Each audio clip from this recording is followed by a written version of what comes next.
MDG TV, une chaîne Wint pour la cause de Christ. Mafuta Yasika, Mafuta Yasika, Mafuta Yasika.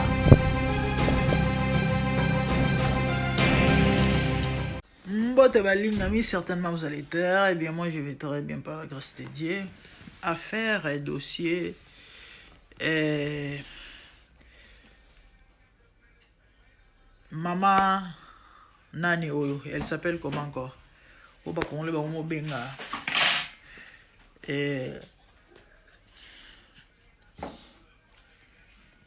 Innovatrice. Yamangoda. Congolais wali kamna mutu nsu congolais te bandeko batuni ngai coach ozala pe moté. Qu'est-ce que t'en penses? Na nini na tuni non na dossier témoignage bien qu'on a voir. Est-ce mauvais de témoigner sur son passé? Koloba mambo pinda mabe osala tala lelo mama nanyo amemi nkolo akende boy ndumba azonga boy pour a témoigner qui vit passer na ye amela diamba asala kindushi asimba kisi azongisa amema kenda kita mata akota bima kotisa bimisa. OK, je vais répondre à la lumière de la parole. Batang la Bible, je crois va confirmer ma nazoloba ezala na ba infirme ba malade bato bele bazala na ba nkokoso oyo Yesu abikisa a permetta ba on babeta lisolo te abikisi moto ayebisi koloba te a purifier les prêts ayebisi bumba secret. Masala asala on a ba onyo sote ça on a quelqu'un bato mususu ayebisi va te montrer au sacrificateur au pesa al makabo esengeli au pesa par rapport à guérison na mususu ayebisi koloba te na sepelanze mon frère Moïse matuta yemba lobi ngana paralytique obiki singa mokolo sabo bona loba na okokate okokate me ba pekisa ki koloba te parce que na saba ba bikisa batoté. Donc le fait que ba bikso na saba et une infraction. Donc du coup tu peux pas parler. Ce qui veut dire quoi? Il y a de ces témoignages là ba beta lisolo na miso batoté. Ah oui, aucun mais c'est ça la vérité na peu exemple na Bible. Bobi MG 30. Vous savez, MG 30 n'a jamais parlé de son passé. En l'obaté, à pitati. Dieu merci, Azaina ba encadrer ya bien. Tant à sali toubé là, pasteur Oyo, yambisaka yeso encadra ka yabisa ki kolobate. Mon mambo yebisinga moni likambo. Omoni oyo, omoni oyo, omoni oyo. Shh. Kolobate. Na otolanda témoignage à mes 30 quelques mois passés ça un témoignage mon mes 30 à Salaki quelques mois passés à Salaki on la chaîne à Salaki on a frère on a mon balo muto Salaki na ye on dirait te à Salaki on la chaîne na ngana lo belangu na zora tante nandi na bossa na témoignage moko non émouvant touchant donc vous sentez que elle est convertie parce que nous sommes à bongwani yebanaka. Il y a les fruits de la repentance. Il y a un moni Jean-Baptiste, tant ou azako te ya repentance, batu bazoko kotuna soki basala nini, aibisa bango produisait le fruit digne de la repentance. Tant mutandimeli Yesu, bilembo elandaka. Ataso okoma parfaite. Attention au coma lokola nzambete, mais il y a des signes qui témoignent que abongwani. C'est comme cette serre. Pour le sang bonangé za lanzamba batelaï. MJ Maria. Moi sona bongwana. Bato bele bandi marate pourquoi parce que a bomba témoignage to pas le bama ambonyo sa salate et comment moi before le bama ambonyo sa bo sala ba témoignage du genre na bomara tata na ba bilo na ba lo ba na public parce faut bon mona ke ba sala ba témoignage wana na bango na bato batinda bango ba sala on ba zara mitu et sala malamu te ba zara ba aventurier et généralement ça m'a le kuta pour votre information au moment ba témoignage sur ba les karana ke nonga na zala sataniste na zala occultiste na sil sa famille mana rolia na zong sa bo na sala boy sur 100% non ne faisait ba le kuta lelo ça me kono na ngote hein peut-être me content me permettre on en parlera et ça m'a le kuta témoignage sur le ba ngote témoignage sur ba beta ngote il y a des choses on va me permettre le ba pour na olendi sabat. Mais ça, l'homme sera le banté. Pourquoi? Parce qu'il y a des faibles. Bible zolo il faut préserver les faibles. Ba tunyo sote ba royo kayo ba bongo la mitema. Ba pagano. Oyo ba yebi nzambe te ba rojije yo. E bato yo ba sambela rato ba yebi nzambe. Ope baza ba bela bien te. Ba otalo na lisu mususu ou encore bako pose ba acte moko tozora mutu moko ayebi nzambe te obeti lisolo ke osimba kisi bisika songo lo parala e kisa ngo simba ki fort tant ma bongo ezo azana yesu te aza exposé rien que ko yoke loko wana vous croyez quoi aoke simba kisi aoke bisiko mun kando pese référence na adresse aoke luka tata wana mususu a rejugé yo par rapport à patient na yo azoye bateke yesu a transformaka yesu a bongolaka moi c'est ndumba aya misopa na makolo yesu a mibuaka moteme simbama akomara parmi baso bana ko accompagner Jésus. Elle était transformée, convertie, changée. Mais sikoyo ezana bato mususu ba omoneka moi c'est ndumba po na bango ba éviter que nzamba transformer abato nzamba changer abato ba éviter ba mona nga ba ventira batika mamba pamba wana et du coup ba on moni mo sa ndumba so amoni na mbali na bazo solola ya bimisa bitumba na mukuse nyonso ezara ya olobate isa babilo monsieur est tellement sensible babilo mususu tina olobango ezate ya motu eza nzambe o tubele pa na nzamba limbisio mosala na nzamba bondeli pona yo mais mieux la présence en nzambe il y a des choses qu'on ne dit pas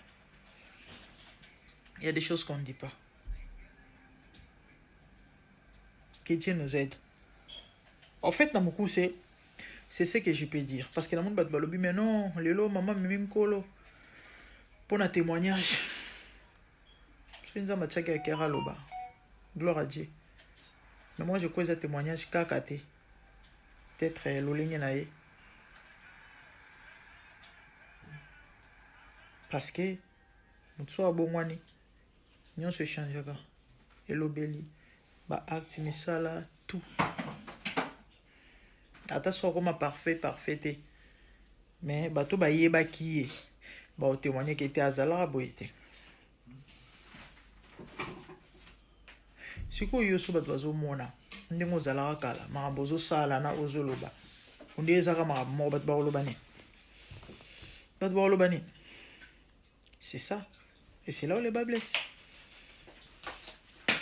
donc on beaucoup retenir ce témoignage ezake nyonso za olobate et ba témoignage mususu ba préparaka yango avec la prière et l'on a ba encadreur bienvenue à biscuit. I said give me one. On a encadreur. Na ba sala nzambe ba orienter yo. Ya on moni témoignage ezangati na o ya magoda prophète na bino ya kopesa wana only one. Na frère wana give me two. Témoignage surtout ba témoignage ezala penza ke eza po édifier to ba bilo moko ezala poignant bazwaka temps ya ko préparer yango boyoki mutu. Bo expliquer to pe bo aider tant ozali boso batu loba boye eloko bo kolobate eloko bo kolobelango boyete pour ne pas relancer sa sensibilité à batu kende nango boye non na ba église na bino ya ba pasteur na bino ya ba magodiste bota ba ventir bazo sala et bo s'attendre na batu ba nini ba bongwana to ba eza passé généralement lelo ba témoignage mingi bazo témoigner pour na ko attirer masse to pe foule to pe batu. Je vis le Seigneur assis sur un trône très élevé, et les pans de sa robe remplissent les temples. Des séraphins s'étaient au-dessus de lui et criaient l'un à l'autre, disaient Saint, Saint, Saint est l'Éternel des armées. Toute la terre est pleine de sa gloire. Dans les cieux des cieux, là où vivent les rois, il y a des créatures qui l'adorent et les louent. Dans les lieux célestes, là où règne mon roi, il y a des anges qui chantent jour et nuit en sa gloire. Les 24 vieillards et les 4 êtres vivants, ensemble avec les anges, chantent son honneur. Ils ont réussi l'homme d'adorer les rois, car il est l'unique, le seul vrai Dieu. Seigneur, reçois favorablement les paroles de ma bouche, car les portes furent ébranlées dans leur fondement par la voix qui retentissait, et la maison s'était remplie de fumée. Glorifie-toi. Dans les cieux, sur la terre, même sous la terre, tout est langue confesse que Jésus est Seigneur, car il est élevé au-dessus de toutes choses, et son nom est au-dessus de tout nom. Jésus, je m'avance devant toi, oh mon Dieu, mon roi, unissant ma voix avec ceux des anges, en jetant nos couronnes et des coups pleins de parfums odoriférants, nous rendons gloire.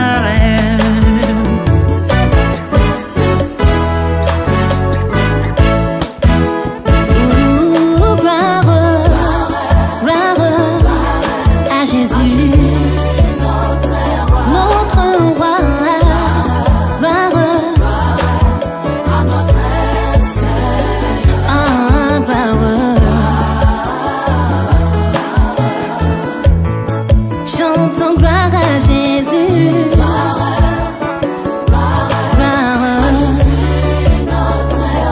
Notre Seigneur, gloire plus haut des cieux.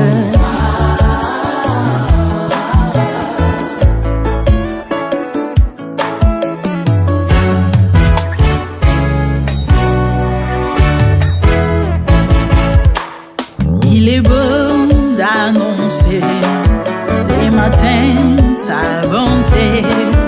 Voici mon sacrifice, la louange de ma bouche, les fruits de mes lèvres qui confessent ton nom en poussant des cris, car tes œuvres sont grandes. Bienvenue jour dans ta face, que mille ailleurs, car tu es mon soleil, mon bouclier, ma tour forte. Tu me donnes la force du bif, tu m'arroses d'une huile fraîche. On se plaît à contempler mes ennemis grâce à toi.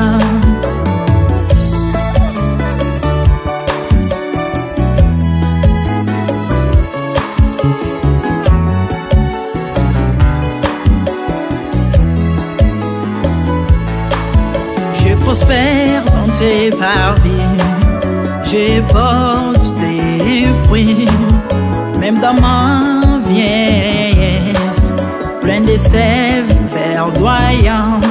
Comme le palmier, les justes croissent et s'élèvent comme les cèdres du Liban planté dans les jardins de Dieu.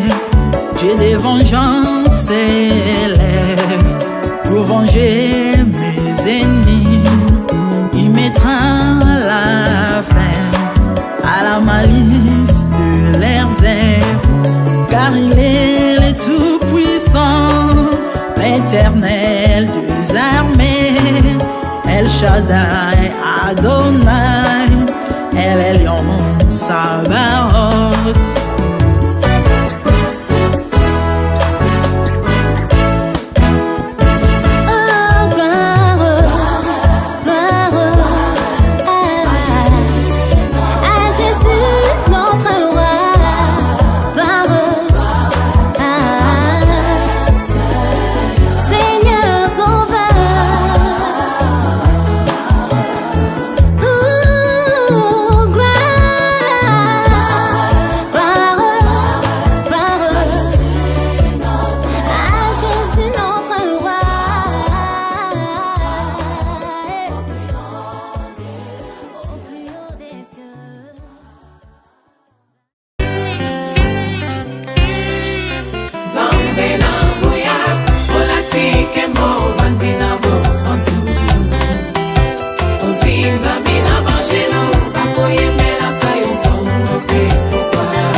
MDG TV, une chaîne Wint pour la cause de Christ. Mafuta ya Sika, Mafuta ya Sika, Mafuta ya Sika.